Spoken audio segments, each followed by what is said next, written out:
Hello everyone, and welcome to Living Coast in Your Living Room. My name is Ashley, one of the educators here at the Living Coast Discovery Center. Now here on YouTube, we are bringing you different educational videos so you can get a chance to learn about nature from the comfort of your own home. And we're doing this Monday to Friday at 11 a.m. So be sure to follow along and catch those videos every week so you can see all the fun things that we are learning about. Now today, we are going to be learning about something a little bit differently, and we're going to be focusing in on plants and botanists. Do you know what a botanist is? Do you know what a botanist studies? A botanist is a person that studies plants. Botanists are scientists that have focused solely on plants to learn everything there is to know about plant biology. Botany is the science of plants. So today, we are going to be botanists, and we are going to learn all about the parts of a plant and how they pollinate. Now, I'm also joined by my friend Tank here, who's going to help us learn a little bit more about plants and pollination.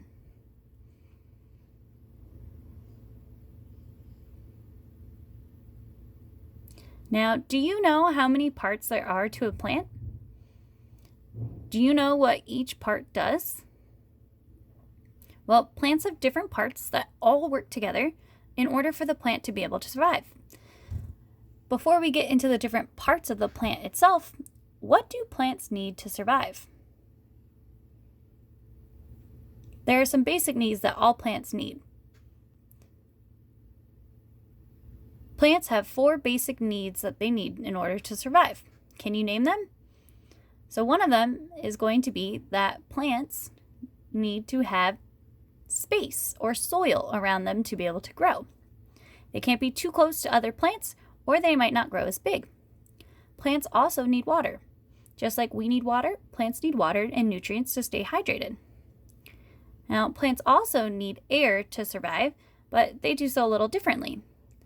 Plants are actually able to use carbon dioxide and convert it into oxygen. So they absorb carbon dioxide and end up releasing oxygen, which helps us. So we got air, space, water. What is the last thing we need? That's right, sunlight. All plants need sunlight, and they especially need this so that they can go through photosynthesis. Photosynthesis is the process plants go through to create food. Plants make their own food or produce their food from converting sunlight into sugar. Plants need those 4 basic things in order to survive and reproduce to make more beautiful plants. So they need water, space, sunlight, and air. So now that we know the basic needs of a plant, let's go over the parts of a plant.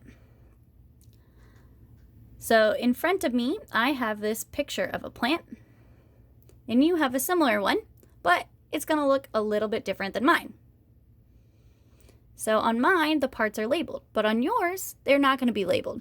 So you will need to cut out the different labels that are on the side and then label them in the correct order. So you can do this with me as we go along, or you can do it on your own. So let's take a closer look and check out down here at the roots. What is the function of the roots? What do you think? Well, the roots of a plant help keep the plant in the ground. So they help give it its structure, keep it stuck in the ground, so it's not going to fall out. Roots also are there to help suck up any water and nutrients from the soil into the plant. So they pull in that water and the nutrients such as nitrogen and carbons out of the soil. The next part on the plant is going to be the stem.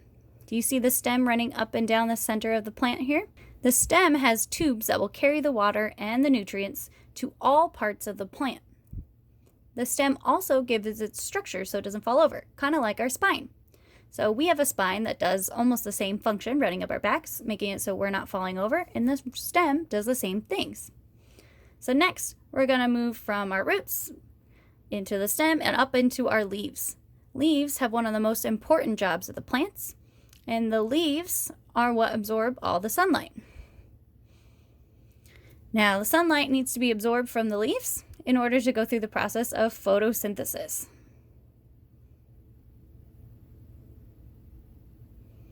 Now, photosynthesis is when the leaves are going to absorb that carbon dioxide as well as that sunshine, and they're going to convert it into sugars or food for themselves. And then they'll also release that oxygen out into the environment, which then helps us. So they absorb that carbon dioxide, go through that process to convert it, and release that oxygen into the air, which helps us. Now, this cycle does continue to go through. It's part of the Calvin cycle, and that's how photosynthesis occurs, providing that plant with its food source. Now, next we're going to move into one of my favorite parts of the plant, and we're going to focus in on the flowers and the fruits. Now, I'm not sure if you can see it very well, but I'm going to try to point it out. There is a fruit and there is a flower. The flowers are yellow, but they're kind of hard to see in the sunlight. But the flowers and the fruits have important jobs. Do you know what they're there for? Well, I love fruits, but fruits are not just there for me to eat, even though they are delicious, but the fruits do have an actual job. Now, flowers are going to be there to attract pollinators to the plant. So here you can see those flowers, hopefully, but I'm sure you know what flowers look like. Flowers are going to look beautiful to attract pollinators to them, to get different animals like birds and bees and butterflies, and even things like tortoises to come over to start pollinating. Now what happens is these animals start to eat the pollen or the nectar, and then they spread it around. Now tortoises, they're not going to eat the flowers, but they're mostly going to eat those fruits, and then they can help spread those seeds around. So tortoises can be considered pollinators, even though they're not really going after those flowers themselves, they're not going after more so of those fruits. Fruits have seeds in them, and tortoises are able to help disperse those seeds over far distances across the desert. Pollinators, like hummingbirds, will drink the nectar from a flower and get pollen on its legs and carry the pollen to another plant. Same with bees and beetles and different things like that. Now tortoises here, they're going to eat those fruits, and then they'll walk around and they're going to enjoy that fruit for a little while and poop. And just like everything has to poop, the seeds will be left behind.